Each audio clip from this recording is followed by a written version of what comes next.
a couple of years has been both a place of excitement and building and innovation and growth. And it's also been a place of confusion and maybe like lack of proper funding and infighting and challenges. Not so dissimilar from any community anywhere. The regen community, I think, got incredibly excited about ETHDenver's Year of the Regenerates, but also because SporkDAO has been busy making this amazing event happen and all of the production process and all the things, there was a little bit of a disconnect. And so out of that disconnect, the amazing thing is oftentimes tension creates opportunity for creation. So there's been this whole process that people may or may not have been paying attention to of working to create a whole region stage in the back where people have been giving talks from all over the place. And we've been hustling together to create this concept of Regen Commons, which actually is a place, an experiment around the exclosure of a set of brands and licenses related to the term, the term of art, regen, and its use in the crypto space into a community-governed DAO. And these three gentlemen, along with a bunch of other amazing humans, have come together to help make that happen. SporkDAO has made a commitment to chip in and invest and help seed. We're making commitments to help invest in seed. So I just wanted to take a moment to sort of announce that to the whole world and to let everybody just talk a little bit about what this means to you and what you're excited about moving forward. Sure. Yeah. I think it was definitely an interesting thing to see that there weren't enough regen talks in this thing, and it's just magical to.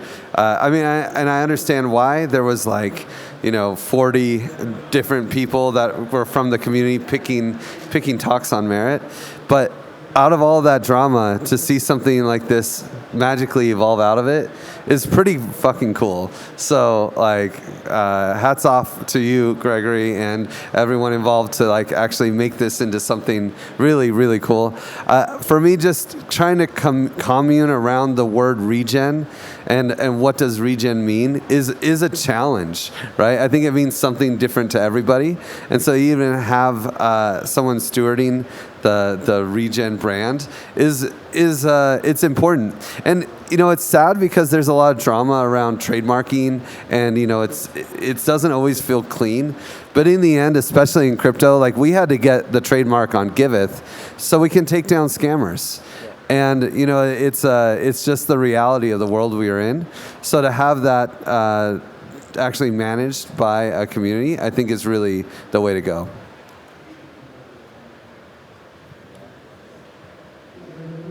The thing I'd want to add is I think it's really cool that this kind of the conversation started a week ago, or at least it bubbled up about a week ago, and the ETHDenver content and program have been working on building out this schedule for months, and then we were able to put this together, and now here we are on stage talking about it. We've come to a resolution that quickly. It's kind of exciting. Yeah. Eleanor Ostrom talks about 8 principles for managing the commons, and one of the principles is drawing clear boundaries around them. And I think that one of the things that's really exciting about this is the mimetic shelling point of regen. We can now draw a boundary around, and sort of like that, we can have a shared group that's in charge of defining clear boundaries for people to know if they're regen or not. And I just want to say that, Gregory, you're the OG regen in Web3 for me. And when I wrote Greenpilled and started doing my regen stuff, I relied on your thoughts about 8 forms of capital and everything that you're doing. And you and I have, I think, circled each other for a while and never gotten a chance to be in a DAO together. So I'm excited to support you in this new journey that you're on, and I'm amazed at how it all came together. I think that your vision of a tribe of tribes, Gitcoin, Giveth, Regen Network, SporkDAO, VDAO, Regens Unite, all of these these different tribes having a place that we can gather and sort of build the movement together, that'll become a Schelling point, a gathering point for the larger movement.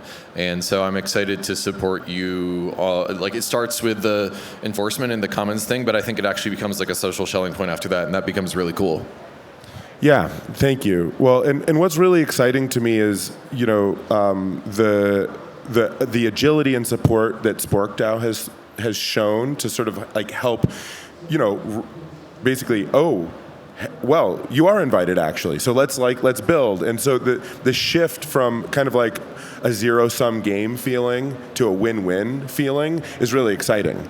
And I'm super grateful that SporkDAO is committed to sort of make an initial endowment of $20,000 into the DAO, which is super exciting. Woo. And what that's going to be used to do isn't to answer the question around what is fair use around regen or anything like that. It's to set up a process and have a really talented DAO whisperer steward to help us create a vehicle that all of these different disparate groups that do have different definitions have faith and trust in and get excited to participate in. So that seed then allows us to come back, and we also have a commitment from SporkDAO that if we build a vehicle that actually can basically create a new commons, a new copy fair approach to IP and licensing, and we can show that there's going to be a virtuous flywheel and business approach. We get to pitch SporkDAO, we get to pitch Bufficorn Ventures for a remaining $300,000, and then we could be off and running, right? So we could actually create a pretty significant heart Schelling point for all of these different regen clans to have a commonality and a commons. And I think this is really important. There's been people who are starting to debate about, what does regen mean and who should be able to own it. And like the interesting thing is that's actually the point. The point is there shouldn't be, in something that's this important, there shouldn't really be a single private entity that can necessarily enforce on somebody else. We actually want to take time to say, what is fair use? Are there moments that we don't want this used in our industry? What are they? Are there moments that we want it to be free and open?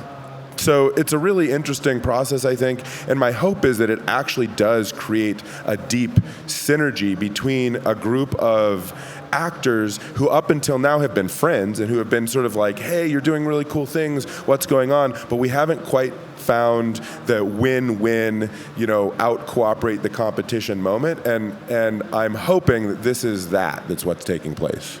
Great.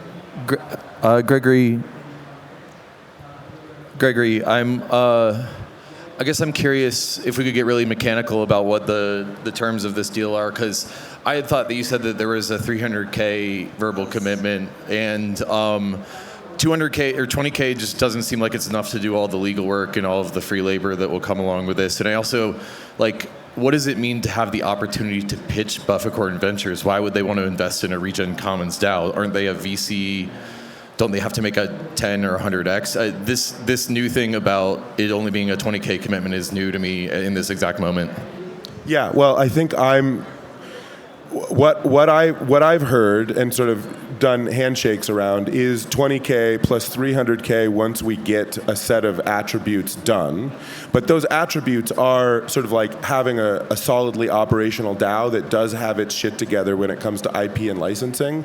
So the key that we're going to have to work out is, together, what are those specific attributes that we need to get done to 200K that feels like the rest of the 300K can come in? And to me, that actually feels, you're right. It's not really a pitch.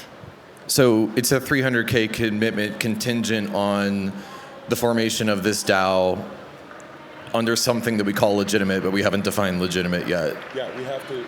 And will Bufficorn Ventures own upside in this? Is this something where they're expecting 10 or 100x upside, or is this more of like a charitable thing that's coming out of the operational funds from ETHDenver, which I've heard has done several $1 million in the year of the regenerates? Where is that money coming from? You'd have to ask Joshua. I think it's TBD. What I've heard from Justin and John and others in conversation is that that's really something that they need to sort out after the event ends and the accounting can take place, but that we have sort of the intention, the commitment, but what we have to do, the thing that we have to do is really say, what are the thresholds or criteria that creates the trust and faith that this makes sense as an investment. I personally don't think it should probably be structured as like, oh, there's going to be a bunch of value extraction taking place, but we do need to sort of work that out. And again, the purpose of the initial DAO is really strictly focused on hiring the human who's going to help create the structure and the process. But we need to go through a process and make sure that we have the 3 criteria that equals success. I would love to answer that question. Can we have like 5 more minutes? No, we just ran out of time. He's going to cut us off. So we'll have to continue the conversation later. I mean, it's the year that regenerates. We should do 5 more minutes. The Buffcorn Ventures doesn't necessarily need to do a 10 or 100x. The whole point of it being a community-owned venture is that we can kind of drive the decision-making ourselves. I mean, you're a Spork Whale. You can help to drive those decisions. I voted for John Ruth in the Spork DAO election, by the way. I encouraged him to run. John's a good choice. You should submit your votes before 10 tomorrow. We're going to get cut off the live stream, so I've got to wrap this up. Okay. Thank you guys for coming to the People's Choice 2025. This was a great segment. It actually ended up becoming more of a stage of regens, which was fantastic. I can use that word, right? Okay. We'll see. We'll see if the DAO lets me use that word retroactively. Thank you so much for coming. This has been a great time. We'll see you next year.